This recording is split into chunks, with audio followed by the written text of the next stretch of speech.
Hi everyone and welcome to the second part of my review on the Master and Axon figure set, and now I shall be reviewing the Axon figure from this set, which is actually a repaint of the previously unreleased Collect and Build Crinoid figure, which we were supposed to see with the second wave of classic figures, but we never saw that figure in the end. But now it has been released, but as an Axon, and in my opinion this really is an absolutely brilliant figure. And first of all, I'm going to talk about the detail on this figure. Now we'll start off by looking at the head. We can see that it is covered in lots of lumps, veins, and also it does have some facial features. Now the Axon monsters in the Claws of Axos never had any facial features. Their faces were just like this, just big blobs on top of their bodies. And for those of you that don't like having an Axon figure with facial features on the head, all you need to do is turn the head around and then you have a perfect Axon figure.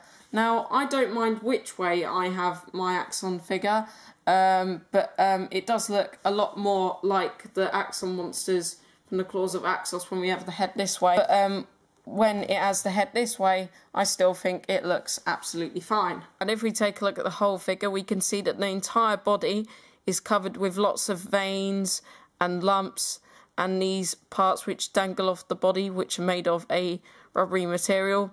And these all come together to make a very bizarre but very scary looking creature. And I think this figure has got to be one of the most highly detailed figures that we have ever got from the Doctor Who 5-inch figure range.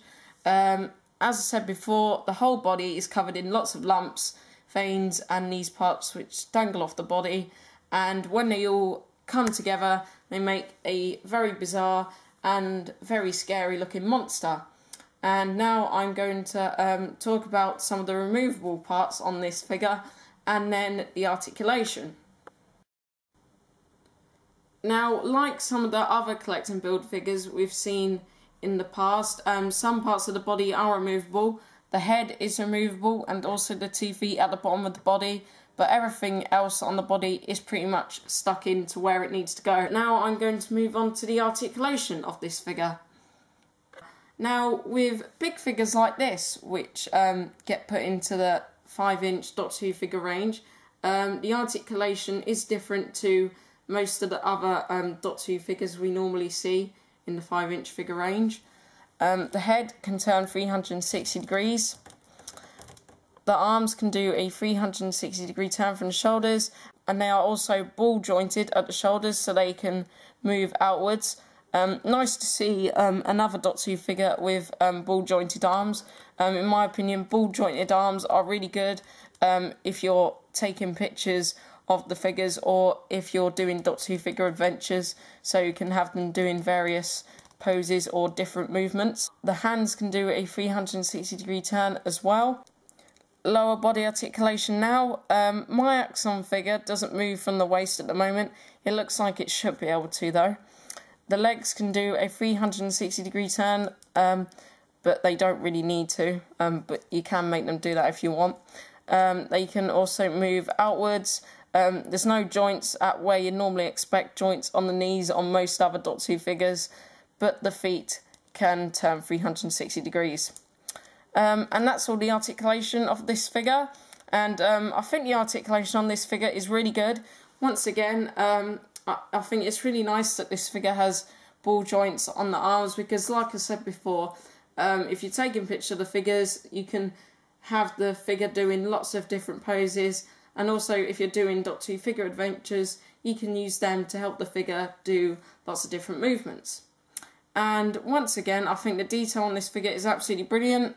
All the lumps and veins and other body parts come together to make this a very bizarre but very frightening looking creature.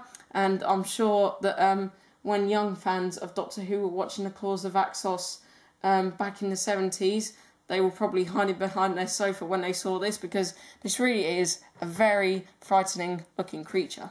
And out of 10, I give the Axon figure from this set a very well earned 10 out of 10, because from head to toe it is a very highly detailed figure and the articulation is also excellent as well. And now I'm going to tell you my final thoughts on this excellent set. Now, in my opinion, these two figures come together to make one of the best Forbidden Planet exclusive figure sets that has ever been released. The Master figure, which is our first figure of the Roger Delgado Master, really is absolutely brilliant. It has a stunning likeness to Roger Delgado, and the TCE accessory it comes with is very nice as well. And the Axon figure is absolutely covered with detail from head to toe, and it also has very good articulation. And from me, the Master and Axon figure set gets a very well earned 10 out of 10, an absolutely brilliant set, absolute must have. And if you have the money to buy this set, then you should definitely get it, because in my opinion this is one of the best Forbidden Planet exclusive figure sets that has ever been released.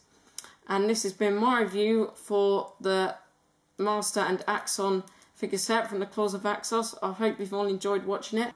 Thanks for watching, YouTubers, and I'll see you again soon.